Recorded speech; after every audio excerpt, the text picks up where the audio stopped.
My name is Miriam Sellers, and the day my parents stood up in court and called me a danger to my own family was the day something inside me finally broke.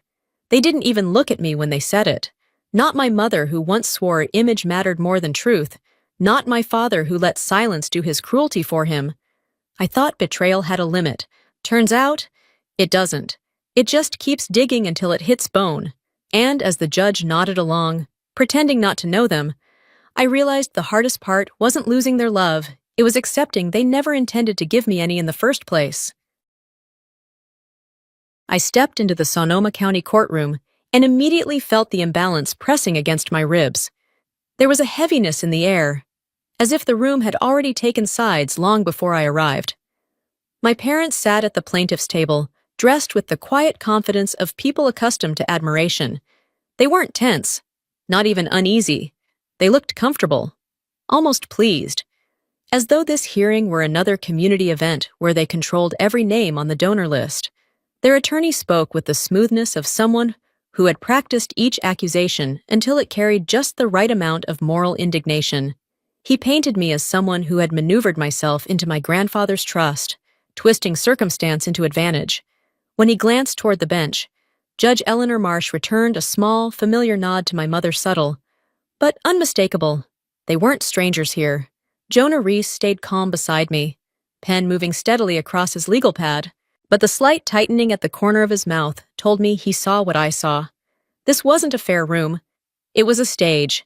Then I caught sight of a sheet left on the plaintiff's table, a typed script outlining exactly how the caregiver should answer key questions. Every line was designed to bend truth into something ugly. And as my mother lifted a medical record I had never seen, displaying it with the ease of someone who believed she was untouchable, I understood the truth. I wasn't fighting a complaint. I was stepping into a system they had already claimed for themselves. The memories come back in uneven waves, sunlit rows of vines, the crunch of dry soil under my shoes, the hollow quiet that always settled over the Sellers property once guests went home.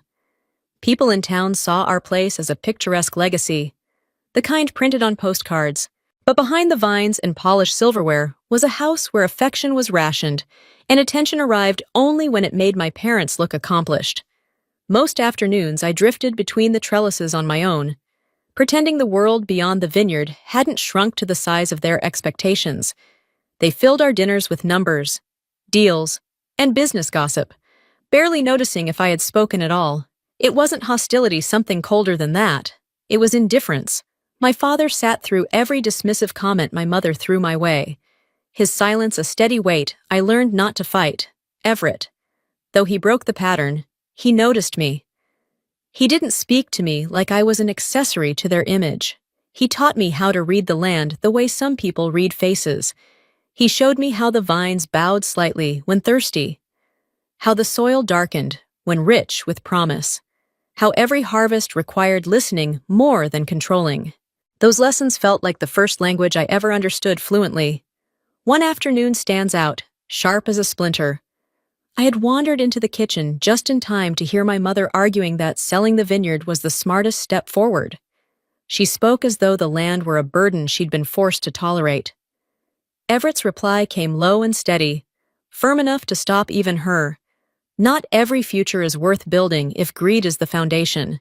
It was the first time I realized there was a fault line running straight through our family, one no one would admit existed. Years later, I found a receipt among Everett's files, tucked between old tax records. It was a payment covering the fallout from one of my father's failed ventures. Back then, I didn't understand its significance.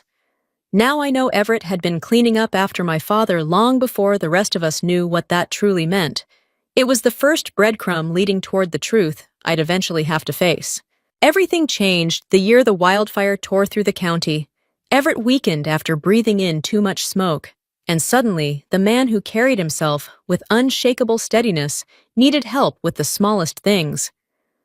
I took him to the hospital when the coughing got worse, read the newspaper aloud when his eyesight dimmed, balanced his bills when the numbers blurred together. My parents checked in only when it benefited their reputation, never long enough to notice how much he was slipping. The quieter he grew, the more he confided. He trusted me with things he couldn't trust anyone else with concerns about the land, regrets about choices once made, suspicions he never voiced to my parents. He treated the vineyard like something living, something that deserved more than transactional loyalty. One night, while reorganizing his desk, I found a worn notebook beneath a stack of folded maps. The ink was a soft blue, the handwriting shaky but deliberate. Between reminders about irrigation and harvest timings were lines that froze me in place. Keep this land away from those who would use it wrong. She understands the soil. She isn't driven by greed. And the clearest warning of all, Ray can't be allowed to free the land just to pay off what he owes. I wanted to dismiss it as fatigue or frustration, but after Everett passed and the paperwork surfaced, I discovered he'd amended his will entirely, leaving the vineyard to me alone. No shared ownership, no loopholes, just a clear decision rooted in fear of what my parents would do. The updated document spelled it out brutally. He believed they would sell the property to the development group my father was indebted to, and on a page near the back, nearly torn from being reopened too often, he had written a final line underlined twice. If she doesn't keep it, the land will be lost. It struck me then he had understood everything long before I did. The danger, the manipulation, the desperation, and for reasons I never dared hope were true, he trusted me to protect what he no longer could. In the weeks after the first hearing, Santa Rosa felt like a town holding its breath. People who once greeted me with casual warmth now watched me as if a shadow followed close behind me. Rumors moved through the community faster than the wind that carried wildfire smoke through the valley each summer. My mother had always known exactly where to plant a story and who would help it grow. She played the town like a piano she'd owned for decades. My father trailed behind her like an echo, offering sympathetic nods to anyone who asked about the case. He didn't have to say a single word. Silence had always been the tool he used best. And it worked. People believed he was the wounded one. Then the emails started hitting my department inbox. Accusations that I'd manipulated an elderly man, that I was emotionally unstable, that I'd lost touch with reality. My supervisor slid a folder across the desk and spoke gently, but the meaning was sharp enough to cut my position could be at risk. Jonah checked the metadata on each message. When he looked up, the disappointment in his face stung more than the truth he delivered. Every email had come from my parents' Wi-Fi network. My father hadn't simply stepped aside. He had helped craft the fire that was now burning through my life. The next blow came from a county employee, a man who couldn't hold my gaze when he murmured that someone from the business association had phoned HR and suggested I was mentally unstable. My mother had spent years building influence there. She knew exactly what a well-placed whisper could do. Then the community page lit up with a post claiming I'd left Everett in terrible conditions during his final months. A blurry photo accompanied it, one I recognized instantly. The caregiver my mother had coached in court was suddenly the town's anonymous source. Within 2 days, hundreds had shared the post. But the twist came when a cropped photo of me helping Everett into a building was spun into something sinister. They had edited out the physical therapy sign and framed it like I was dragging him somewhere against his will. The caption accused me of trying to seize 53 acres from a dying man. It was the moment I realized the truth. Santa Rosa wasn't turning on me. My family was feeding it the reasons to.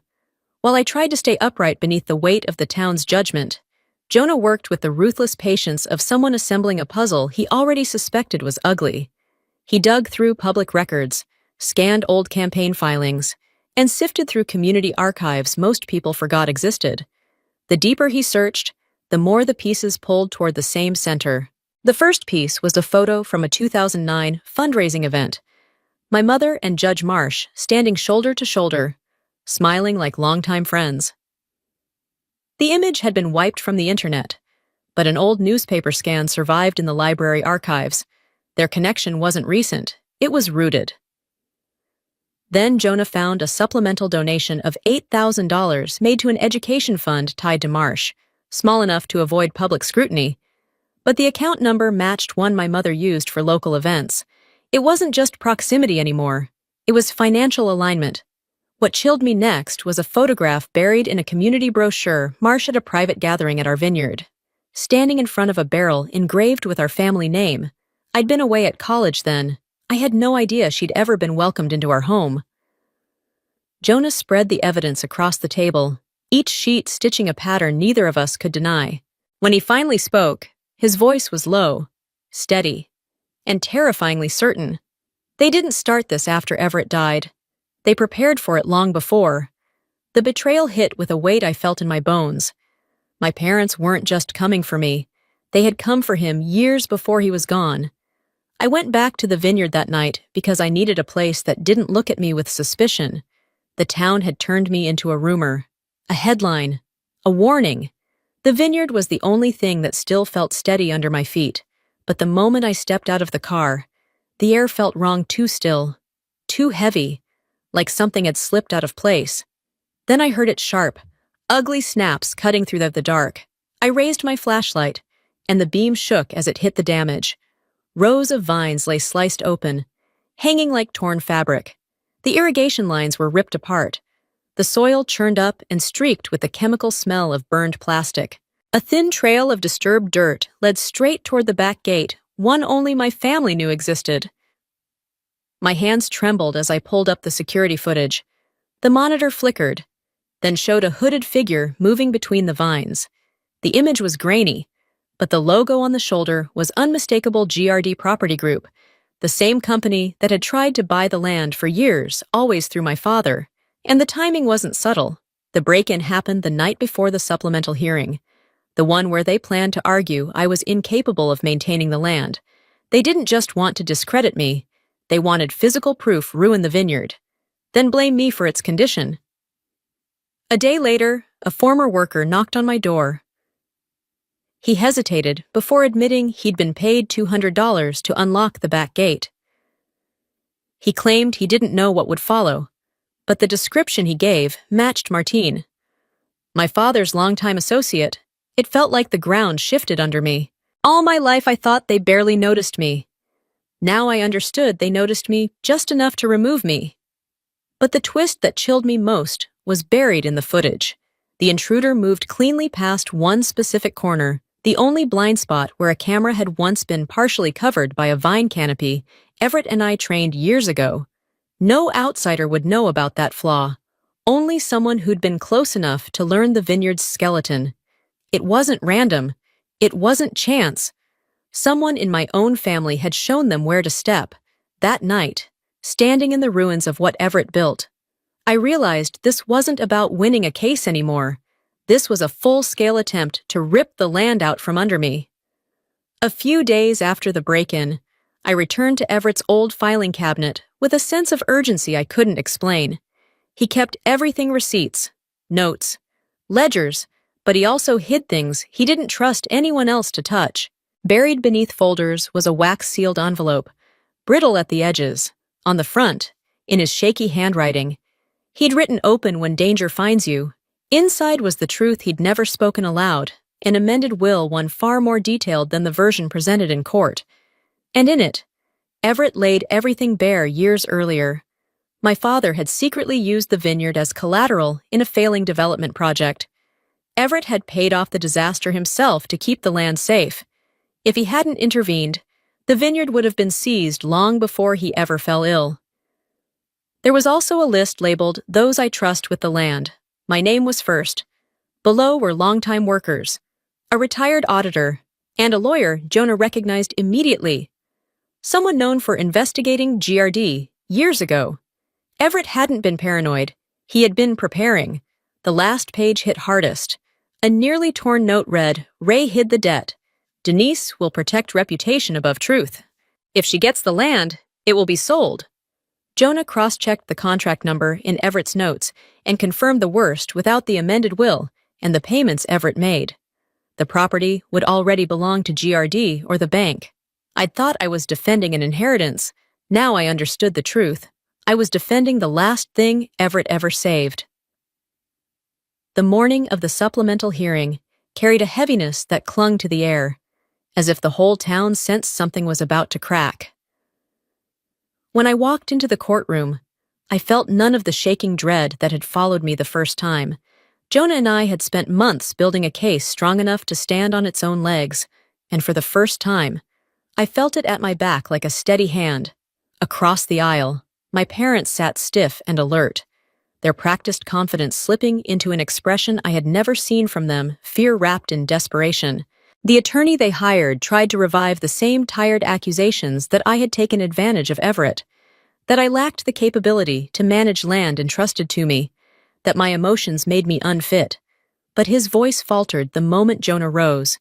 He opened our evidence file and began laying out each piece like a surgeon exposing a hidden infection. The first reveal was the video, when the grainy footage appeared on the screen, showing the hooded intruder weaving through the vineyard with the GRD Property Group logo on his jacket. The room stopped breathing. The opposing attorney turned pale. My mother's eyes shot toward my father. He immediately looked away. Then Jonah read Everett's handwritten warning from the supplemental will. The words hung in the courtroom like a verdict of their own. My father's jaw tightened, the muscles ticking in a way that betrayed every lie he'd told. Next came the unreported donation connected to my mother, tying her directly to Judge Marsh. The murmurs around us grew louder, sharper, but the breaking point arrived when Jonah projected the photo from 2009, my mother and Judge Marsh standing together, smiling like co-conspirators. Marsh froze, her hand lifting to her glasses in a reflex she couldn't mask. Jonah struck, "Your Honor, with this conflict of interest established, we formally request your recusal." The silence that followed felt almost alive. And just like that, the power structure my parents spent years cultivating fractured in plain view of everyone who once believed in it. A new judge stepped onto the bench the following week, someone completely outside the social web my parents had woven themselves into. The moment she took her seat, the atmosphere shifted. The room felt level for the first time, no subtle nods, no rehearsed familiarity. No invisible lines drawn in my parents' favor. It was astonishing how different justice felt when no one was pulling its strings. The rehearing began without delay. Evidence was reviewed cleanly, efficiently, each piece considered on its own merit rather than against whispers or bias. When the judge finally spoke, her ruling landed with a clarity that cut through every lie laid against me. The court upholds the validity of Everett Sellers's will. Every accusation, every attempt to paint me as manipulative or unstable was rejected outright. My mother didn't even blink. She just froze, like someone holding her breath underwater and waiting for the world to realign. My father exhaled sharply, and the sound held a kind of surrender he would never admit to out loud. The judge then turned her attention to the financial irregularities Jonah had presented. My father's concealed debt and the unlawful use of the vineyard as leverage were formally referred to the state auditor. For the first time, the secrets he had spent years burying were being dragged into the open by someone who wasn't afraid of his reputation. Next came the fallout from that hidden donation. The documentation linking my mother to Judge Marsh's fund was sent directly to the state's Judicial Oversight Board. Marsh was suspended by afternoon. Reporters weren't even subtle, whispering as they filed out, typing headlines faster than my mother could force her expression back into neutrality. But the twist that stunned the entire room came last an official inquiry into my mother's interference with judicial process, a charge no one in Santa Rosa had ever imagined would appear next to her name. When the gavel finally fell and the courtroom emptied, a heavy silence lingered. Not relief, not triumph, just the quiet acknowledgement that nothing about our family would ever be the same again. I returned to the vineyard on a morning softened by mist, the kind of quiet that settles over the valley before the day fully wakes. The rows that had once been slashed and trampled were beginning to heal, tender new leaves pushing out. Trembling slightly in the early light, life had a way of coming back, even when people tried to rob it of the chance. At the entrance stood the old wooden sign Sellers Vineyard, established 1936. Everett carved it with his own hands decades ago. The wind had knocked it over during the break-in, but it hadn't splintered. I lifted it, brushed off the dirt, and fixed it back into the ground. This time steadier, firmer, like anchoring something that had waited far too long to stand upright again. For most of my life, I thought keeping the land meant protecting an asset. Now I understood it meant something entirely different. It meant honoring the gentleness Everett practiced every day. The integrity he carried when no one watched, the promise he made when he chose me to guard what he loved most. There was no celebration waiting for me, no applause, no vindication shouted from rooftops, just the soft rustle of vines in the breeze, a quiet reminder that some victories aren't loud. I knelt, touched the soil he once taught me to read, and felt its warmth seep into my palm. It was alive. It was safe. And for the first time in years, so was I.